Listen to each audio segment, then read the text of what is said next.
నంద్యాల జిల్లా వైద్య ఆరోగ్య శాఖ డిఎంహెచ్ఓ డాక్టర్ వెంకటరమణ ఆధ్వర్యంలో లింగ వివక్షత నిర్మూలనపై శిక్షణ మరియు అవగాహన కార్యక్రమం నిర్వహించడం జరిగింది.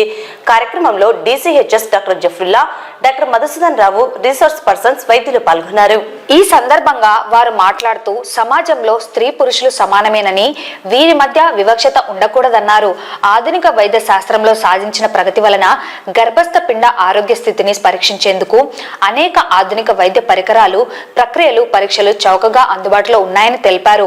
ఈ సౌకర్యాలను మానవ కళ్యాణానికి వినియోగించాలని, కానీ కొన్ని కట్టుబాట్లు, దురాచారాల వల్ల ఆడపిల్లకి జన్మనిచ్చేందుకు వెనకాడే తల్లిదండ్రులు, సంబంధికులు వారి బలహీనతలను స్వలాభం కోసం వాడుకుంటూ దుర్వినియోగం చేస్తున్నారన్నారు. ఇది చట్టపరిధిలో నేరం అన్నారు. చట్టం అతిక్రమిస్తే 3 సంవత్సరాల వరకు జైలు శిక్ష, 10,000 రూపాయల జరిమానా, రెండవసారి చట్టం ఉల్లంఘిస్తే 5 సంవత్సరాల వరకు జైలు శిక్ష మరియు 50,000 రూపాయల జరిమానా విధించడం జరుగుతుందని తెలిపారు. తదితర విషయాలను వివరించారు.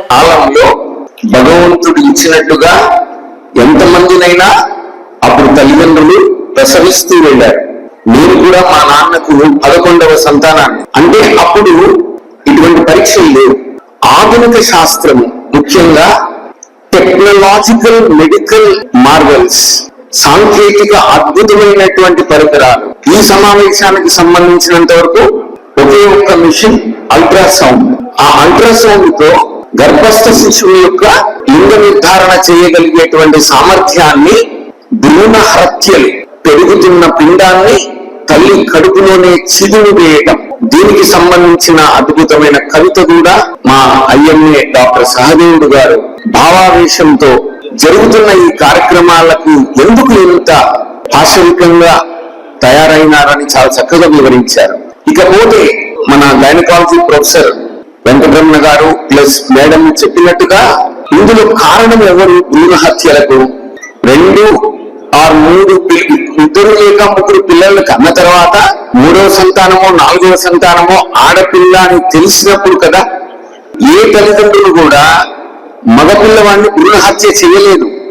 అంటే కేవలం ఈ పిఎండిటి, ప్రీనేటల్ డిటర్మినేషన్ టెక్నిక్స్ ఎవరికి లిమిట్ అవుతున్నాయంటే ఫీమేల్ సెక్స్.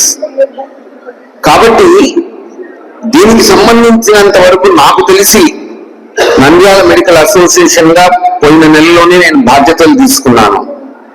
చాలా కాన్ఫిడెంట్ గా నంద్యాలలో సిన్సియర్ గా, ఎథికల్ గా ఈ పిఎండిటికి కట్టుబడి ఉంది మా డాక్టర్ల అసోసియేషన్ అని నేను గంటాపదంగా చెప్పగలను.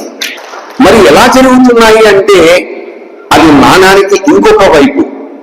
అది చెప్పినట్టుగా భర్త ఆర్ అత్త ఆర్ మామ ఆర్ ఎవరైనా, ఇప్పుడు నాకు తెలిసి ఈ పిఎండిటి యొక్క ఇన్సిడెన్స్ తగ్గుతోంది. మీరు స్టాటిస్టిక్స్ తీసుకోండి. ఇక్కడ కూర్చున్న వాళ్ళల్లో నాకు తెలిసి 35 సంవత్సరాల కింద ఉండేటువంటి ఎవరికైనా ఇప్పుడు 4-5 మంది పిల్లలు లేరు. ఒకరు లేక 2 పిల్లలు ఉన్నారు. చాలా జాగ్రత్తగా నా యొక్క సందేశాన్ని గమనించండి.